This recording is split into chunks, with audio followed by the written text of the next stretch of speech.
Ludwig C. Gayapa from BSIT S2A. At ngayon, may panibago tayong activity sa aming subject na OS or Operating System. And ang ating activity naman is about OSB4 or creating a multiple user or administrator accounts. Then, gagawa rin tayo ng mga groups and ititest natin yung account na ito if gumagana. So, ngayon, dahil multiple accounts to and yung mga multiple accounts na yun ay mga accounts from first year to fourth year ng BSIT students, gagamit pala ako ng mga CSV files at mga scripts para mas mapadali or magkaroon tayo ng bulk creation ng accounts. So, dito sa aking File Explorer, meron akong mga files na nakahanda na, which is yung aking BSIT students access file and yung script file na aking gagamitin. So, i-explain ko na lang muna siya para mas madali nyo maintindihan. So, ito pala yung first to fourth year na students ng BSIT. Andito yung kanilang first name, middle initial, last name, yung display name nila or yung kanilang, then yung logon name nila, which is yung username. Andito rin yung meron ding mga columns like email, UPN, street address, city na naka-blanco muna or hindi ko na siya nilagyan ng inputs. So, next is yung password nila. Ito yung mga password ng students na yon. Then, pwede mo rin siya lagyan ng company, which is makikita din natin yan sa properties nila. And yung OU, which is ang equivalent ng OUS, wait lang. Ang OU natin is organizational unit. So, yung OU, gumamit kami ng OU para mahiwalay yung organization ng mga students per year and per section para mas madali silang ma-differentiate. Next is yung DC. Ito yung domain, which is ang domain ko is Gayapa S2A ethos 220 na nakahiwala yung .com. So, may kita nyo yan dun sa domain na ginawa nyo sa ating server. So, ito yon. Next naman is yung ating script. So, punta tayo sa ating script. Ito yung script natin. Naka-text file, text document. So, i-import natin tong script sa ating PowerShell. So, dun sa OS server natin, mamaya mag-install tayo ng ng PowerShell. Then, papalitan lang natin yung ating import file na CSV file. So, ang CSV file natin na ginamit is BSIT students. Papalitan lang din natin ito mamaya. Tsaka itong path location kung saan natin ilalagay itong ating CSV file. So, bago muna yan, kailangan kasi nating maipasok itong mga files na to doon sa ating OS server. So, bago tayo niyan magawa yon, kailangan natin muna mag-download sa ating browser ng ImageBurn. So, ito yung ating ImageBurn na na-download na natin sa ating browser. I-open ko ngayon yung aking ImageBurn. Then, ang ImageBurn kasi ginagawa niyang ISO file yung ginawa nating mga files or folders. So, ngayon muna, dito sa aking gagawa ko ng folder kung saan ilalagay ko yung mga files na gagamitin ko dun sa aking OS server. So, new folder. Dito yung mga image burn files. Yan. Meron na rin ako nagawa na karon kasi ito yon for practice. So, ang gagawin ko, ililipat ko to. Dalawa, yung BSIT student and updated script, cut natin to, lagay natin dito, continue lang. So, makikita nyo dito na sa ating image burn files yung ating dalawang file na gagamitin. So, dito sa ating image burner na in-install sa ating browser, pipindutin lang natin yung create image file from files and folders. So, dito, itong browse for a folder, hanapin natin yung folder na yon. So, image burn file yon. Select Then, dito rin sa baba, yung destination, hanapin din natin yung kung saan natin ilalagay yung ISO file na mabubuo. So, doon na lang din natin ilagay. So, save. And, pinutin natin to. Build. Yes, yes, yes lang to. Yes, yes. Okay.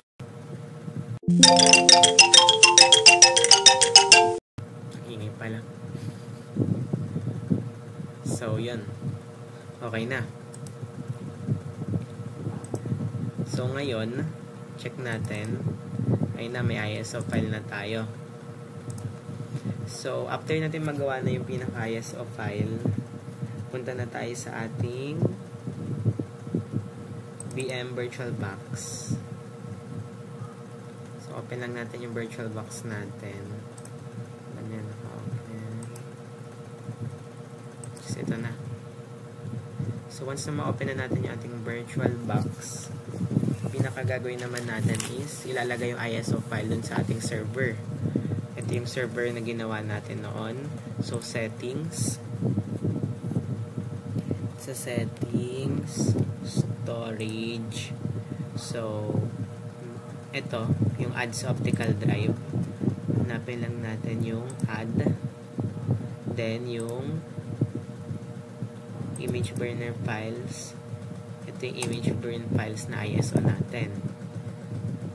So, choose lang natin tong image burns file.iso na ginawa natin. So, andyan na siya. Okay. So, dahil nalagay na natin yon, start na natin yung ating server.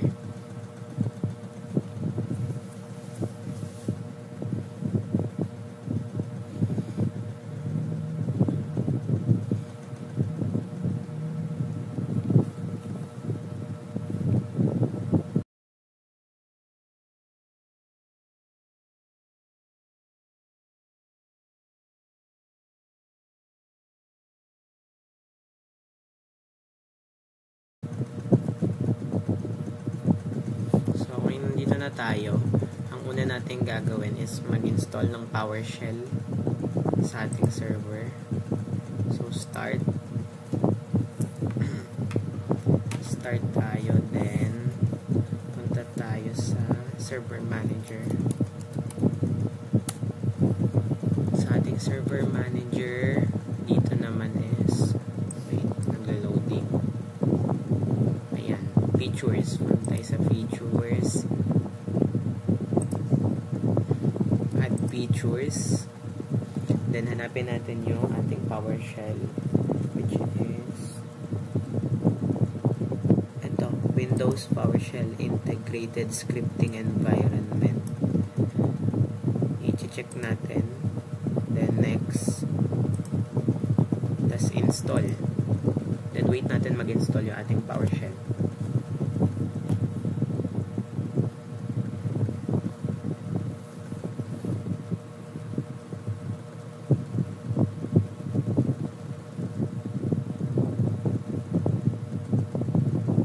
So, ngayon, naka-install na tayo. Close lang. So, check natin. So, ang gagawin naman natin ngayon is, punta na tayo sa ating libraries. Sa computer, gagawa tayo ng folder. So, ito pala guys, yung script na ginawa natin. May kita nyo na dito na agad siya. So, dito sa local disk C, gagawa lang ako ng new folder. Ang title ng halimbawa is multiple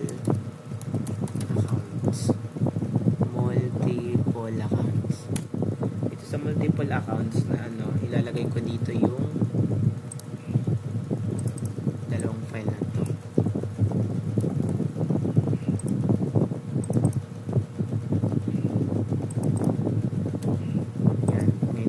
Sa loob, pupunta na tayo sa ating PowerShell. So ngayon, tapos na natin may lagay yung mga file dito sa multiple accounts folder natin under local disk C punta tayo sa ating PowerShell, which is yung Windows PowerShell ISE. Open lang natin yan. Then dito is ilalagay natin yung pinaka-script file natin. So, copy lang natin.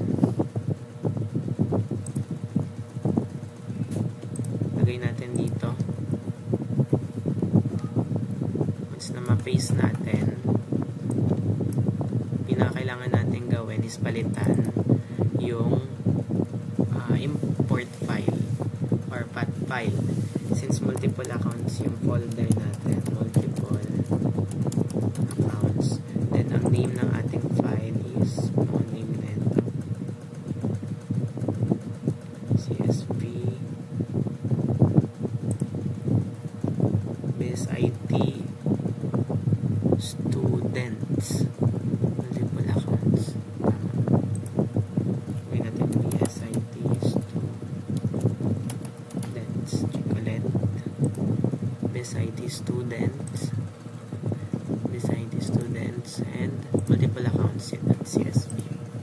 Pero bago natin siya i-run, guys,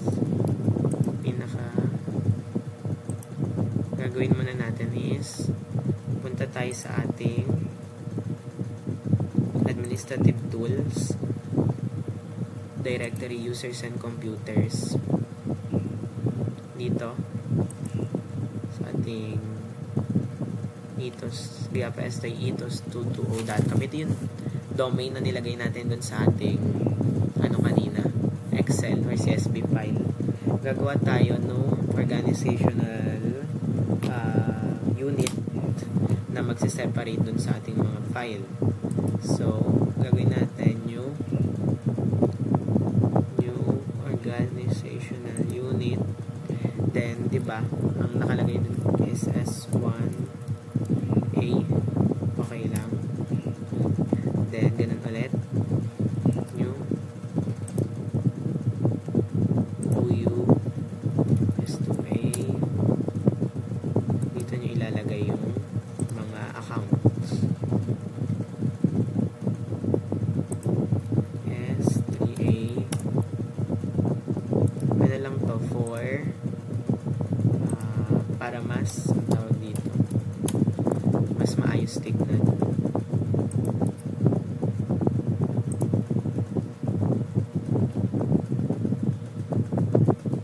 Mas malinis din siya. -1A.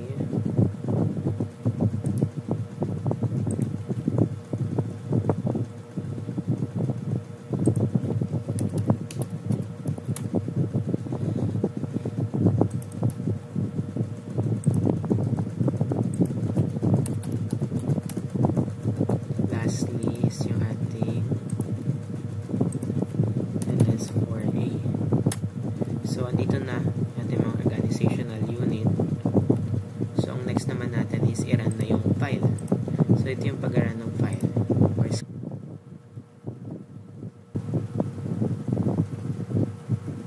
So, ngayon na-run na natin siya.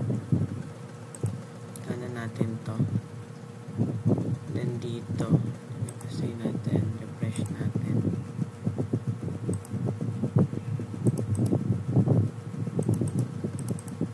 Ayan na. Ito na lahat. As user sila. So, yun. Okay na. At nalagay na natin yung pinaka-users. So, ang next naman natin is ilalagay natin yung mga admins and isasama natin sila sa kanilang group container, which is yung mga section and year nila. Mga year na lang yun. So, ngayong nagawa na natin lahat ng mga users account, ang next naman natin gagawin is i-separate yung mga accounts na yun sa iba't ibang groups. Pero bago yan, pag-usapan muna natin yung file na gagamitin ko para makagawa ng group and ma-separate sila. So, nandito yan sa ating, gumawa ko ng folder which is yung group creation BSIT. Sa C ko na lang nilagay. And yung folder na yun is naglalaman siya ng txt file or text file. Itong file na to is yung mga logon name or username ng mga accounts na ginawa ko. So, from S1A to S2A, S3A, S4A, and lahat ng NS. So, itong file na to is gagamitin natin siya doon sa ating VirtualBox. So, ang kailangan muna natin is mag-open tayo ng image burn, img burn. So, dito, i-click lang natin yung create image file from files and folders. So, browse a folder. Ito, yung group creation BSIT. Select lang natin yung folder na to. Yung destination, doon na lang din natin ilagay yung gagawin niyang ISO file. BSIT. So, after nyan, i-create na natin. Yes. Yes. Okay.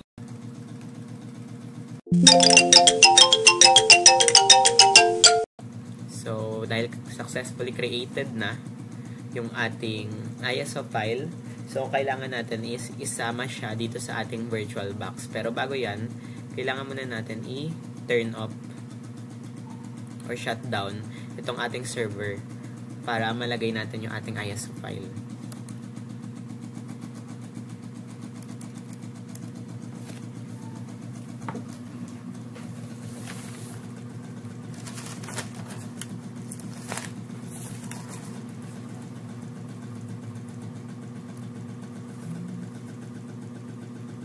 So, ngayong na-stop na natin, pupunta natin yung ating server, then settings, then punta tayo sa storage, and itong add.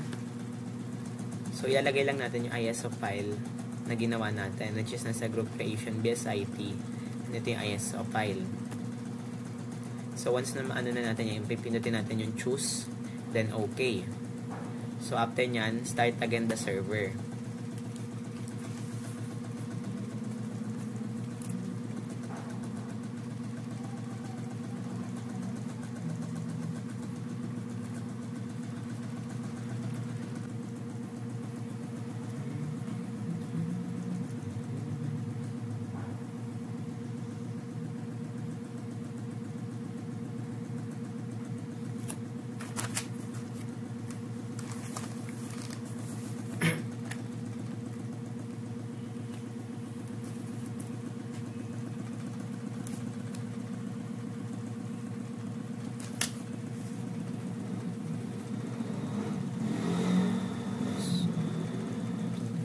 So, ngayon nakalagin na tayo.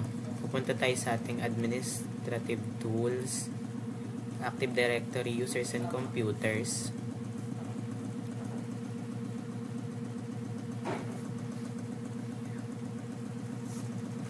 So, dito, makikita nyo yung ating domain, yung ating mga organizational unit built-in.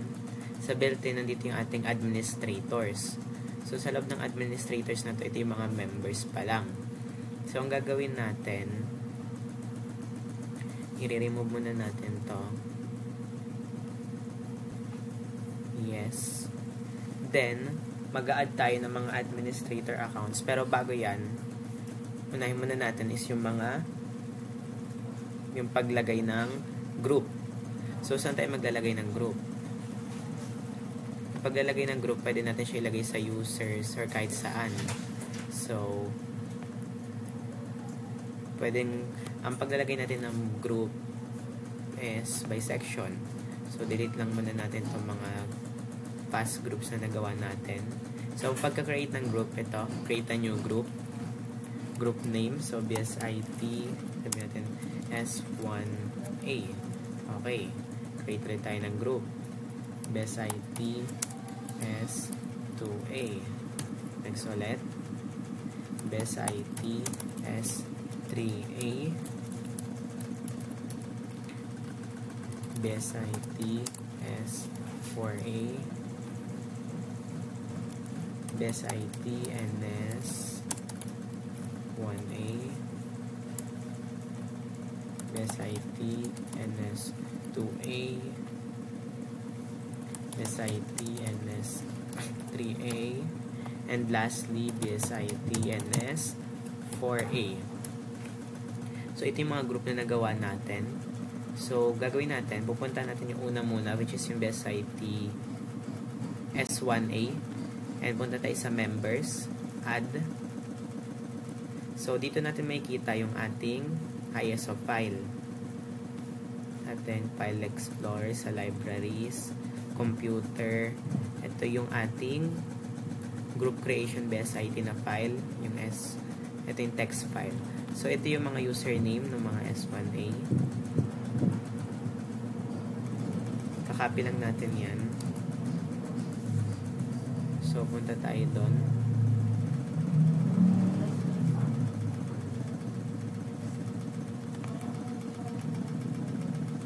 Properties.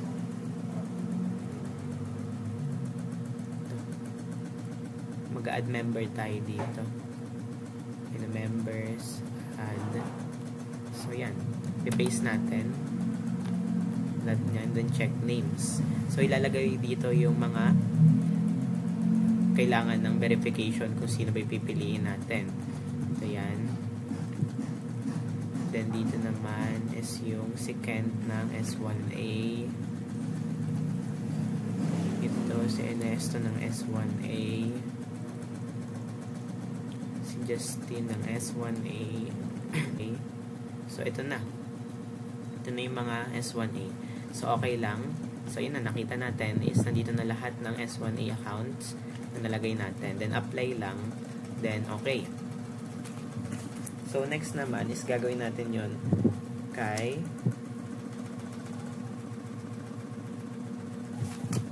S2A. No, NS1A muna. Copy muna natin lahat ng NS1A again.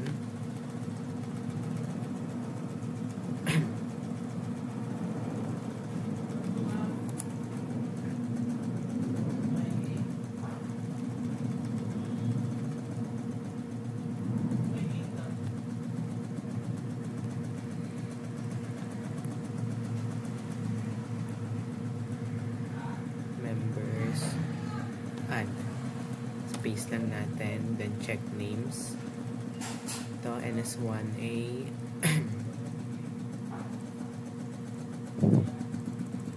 Then ayun na. Okay na lahat. Okay. So ito na rin. Apply. Then okay. Then ganoon rin sa S2A. And paulit-ulit lang hanggang sa malagyan natin lahat ng groups na ginawa natin.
So, ngayon, tapos na natin malagay in lahat sila sa group.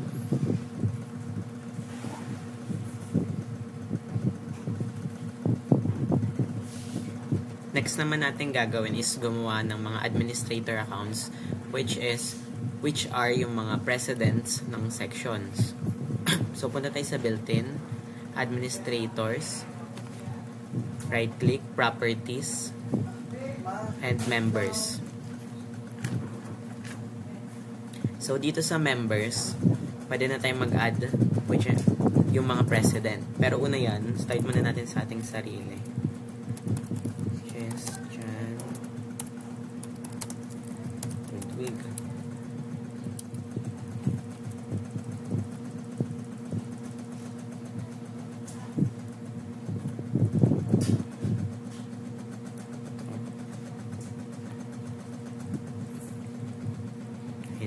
Administrator na ano naman si Kim Mariel. Yan. Next niya is si Mark Jerome.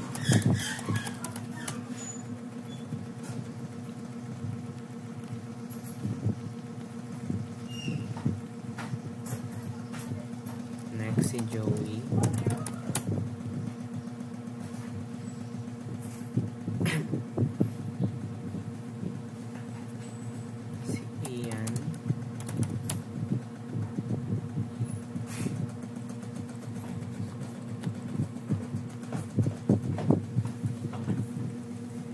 Si Joshua. Wait, wala daw Joshua. Check natin. Si Joshua, si Retrita.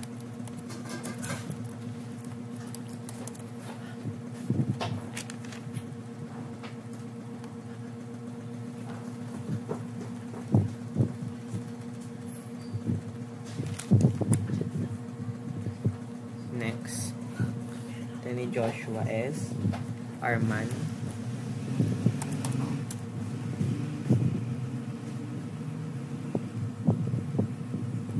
Then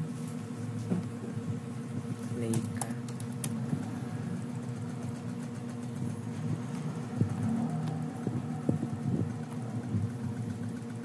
Then Daniel.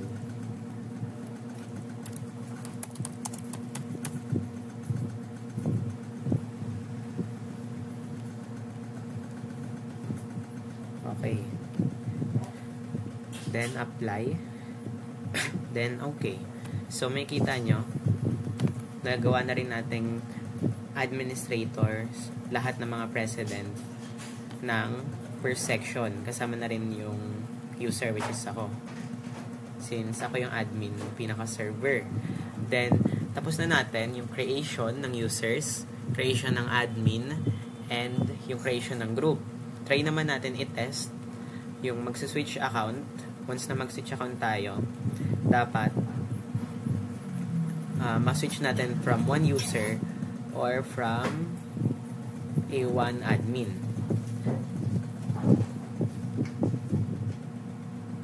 Sa admin din pala, isa rin pala sa dapat natin gawin is that palitan yung mga kayang gawin ng admin natin. So, check punta natin yung members. So, isa-isahin natin ulit sila. Kay Arman Steven, click lang natin. Punta lang tayo sa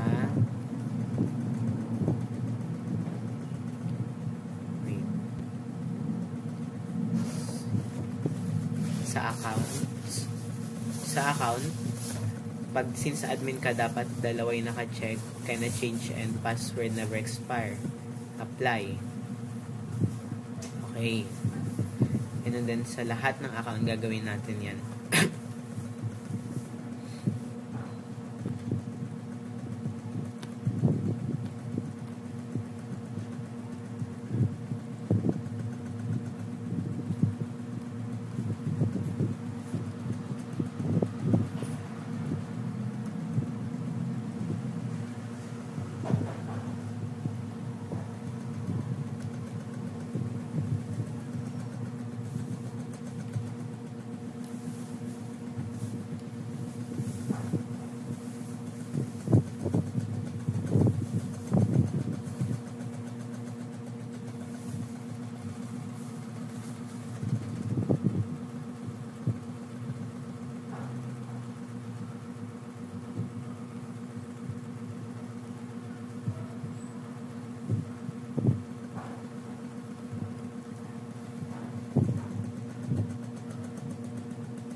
So, ngayon, okay na yung ating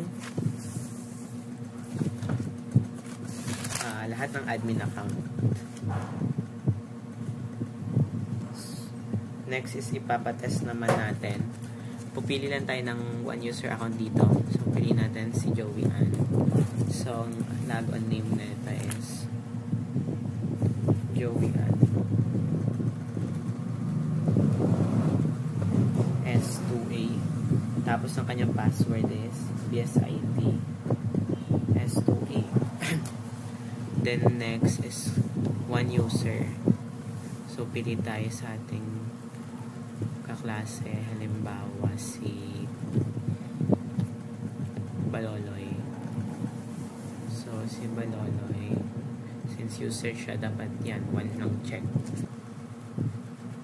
So, ang pupunta naman natin is yung pagsi-switching account. Punta tayo sa Start, Switch User. So, kailangan kapag user ka, dapat need niya manghingi need niya i-allow ka na mag-add ng another password or change password. Kapag admin ka naman, dapat kabaliktaran. Makakapasok ka na agad sa pinaka-server natin. So, start natin kay administrator, which is Joey Ann. Joey Ann S2A. Password TS2A. Yan. So, nakita nyo, hindi niya na siya need manghingi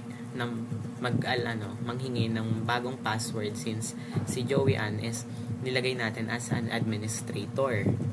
So, try naman natin if kapag yung user naman ng ating i-switch, dapat manghingi siya ng magsabi na kailangan mo magbago ng password. So, ayan na, nakita natin. Nandito ako. Yung nilagay natin na si other administrator. So, other user lang. Ito, pinaka-user lang to. TJRS2A. Then, next is kanyang password. So, pag nilagay natin, ayan, nakalagay the user's password must be changed before logging on the first time. Since isa siyang user. So, ngayon, na-compare na natin yung pagtetest natin ng admin account and user account. So, tapos na tayo sa ating OS before.